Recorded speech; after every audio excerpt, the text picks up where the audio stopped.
Living History, World War II stories as told by those who were there.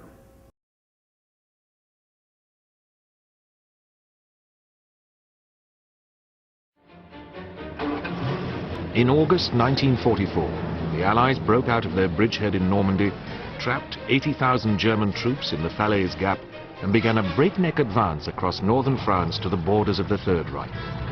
As winter came, both commanders and men believed that the war was almost over.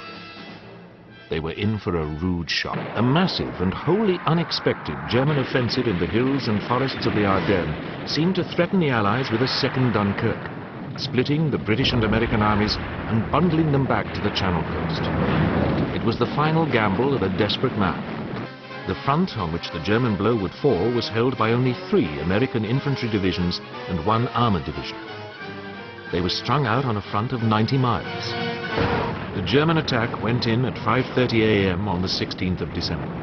After a 20-minute barrage, the storm troops appeared out of the mist. At first, there was panic and confusion in the American lines. In the center, the American 28th Division was quickly overrun. A breakthrough loomed. Along the Bastogne axis, the capture of the road junction of Bastogne was now vital. After nearly 48 hours of fighting, the Germans had been balked in the north and south and were already being funneled due west into a salient, the so-called BULGE. Eisenhower now turned to General Patton, commander of US Third Army south of the Bulge. Worried that the German thrust would split Bradley's 12th Army Group in two, he ordered Patton to swing 3 of his divisions north through 90 degrees to drive on Bastogne. The key to the battle was now the town of Bastogne. By holding Bastogne, a major rail junction situated on a plateau surrounded by wooded hills, the Allies could disrupt the entire German effort. The town had been garrisoned on the 18th of December by 101st Airborne Division. In 3 days of fighting, it had been isolated by the 2nd Panzer, Panzer Lehr, and 26th Volksgrenadier Divisions. In command at Bastogne was Brigadier General Anthony C. McAuliffe. When called on to surrender, he gave the simple reply, "Nuts."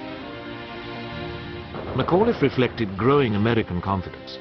The ferocious weather was beginning to clear, opening up the prospect of resupply by airdrop. The German assault on Bastogne was now driven by desperation.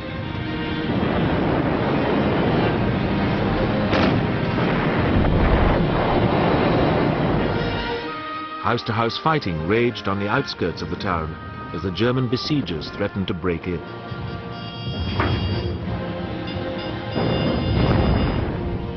Bastogne's defenders dug in and even managed to smile for the cameras. The Americans had celebrated Christmas with Bastogne still in their hands.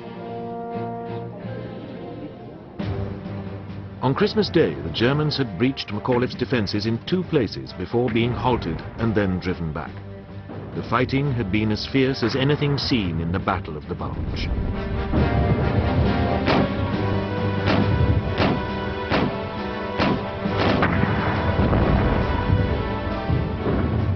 But it represented the last spasm of an offensive contained and soon to be rolled up. On the 26th of December, Patton's armoured spearheads, driving up from the south, joined hands with the defenders of Bastogne.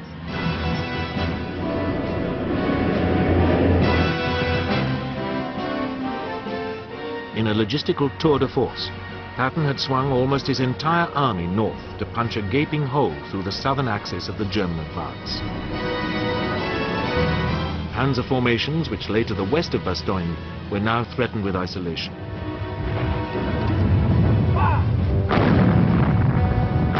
Like a boxer bouncing back off the ropes, the Americans began to pound the German armor trapped in the salient. Tough fighting still lay ahead, but the initiative had been reclaimed by the Allies.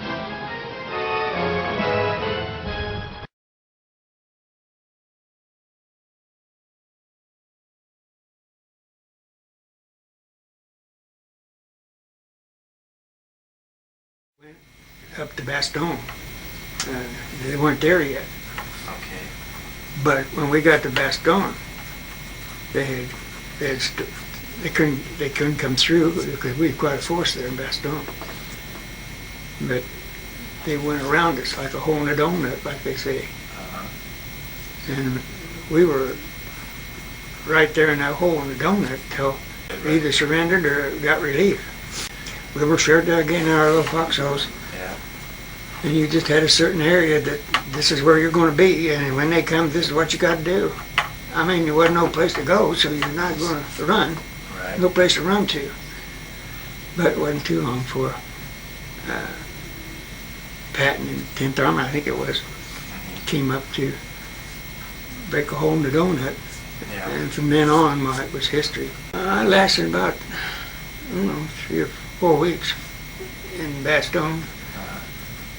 And then I woke up in the hospital. Oh, I know. They blew me out the foxholes.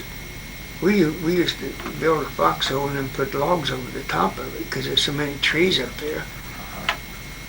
But if you get a direct hit someplace, something happens, you know. And So I got a direct hit close to me someplace, and I don't know what happened after that.